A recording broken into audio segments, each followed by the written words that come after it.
So hi, my name is Nick Channon. I'm the producer on FIFA 14. So looking at build-up play first, we're going to make a sort of fundamental change in our game by actually tightening up the marking. So defenders are going to be marking more tightly the attackers and the midfield players.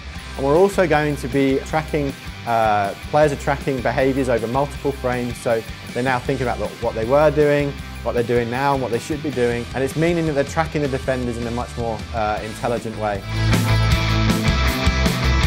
We are changing sprinting and how the sort of sprinting mechanic works. So obviously still using the sort of right trigger to start sprinting. We're sort of changing the convention that has always been there in a football game where you can only turn in sort of 22.5 degrees, which means that when you're turning, when you're sprinting, you have to use quite a wide arc.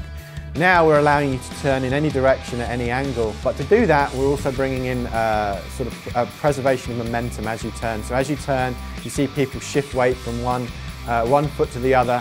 It means obviously it looks great, it feels great, but you've still got that fidelity of movement. We did attacking intelligence last year, and we've got some great new ways that you can, that your teammates will now run. So a new idea is the fact that strikers will now sort of quickly drop off and then run in behind the defenders. You know, they might just a little bit of contact on the defender, pop off, and then run back in around. We showed you last year the sort of checked run to stay onside. We've now got players running along the back line, so they're running along the line to stay onside and then breaking out, so they're taking the ball in stride.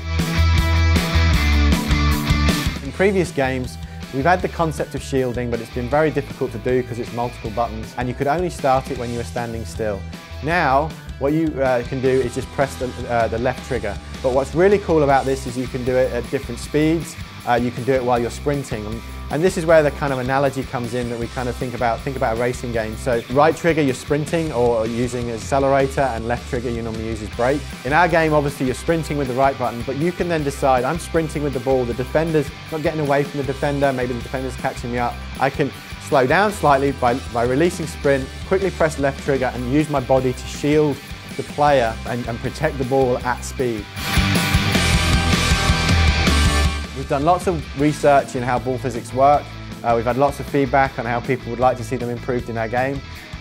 So really what we've done is we've looked at how it works, and what we've realised is the way that we analyse drag within our game, we needed to change. So the deceleration in our game was linear, so it was done in a sort of straight line, if you like, whereas that's not what really happens. Deceleration of a ball happens, it's much more variable, and what we're now finding is we're now getting much more authentic ball movements. It means we can now kick the ball harder, so the ball's now moving in the air. We're getting those great swerving shots. We now have dipping shots, and now we have that, which lots of people have asked for, that low rising shot, that great sort of really hard driven shot. So ultimately, shooting has never felt so good.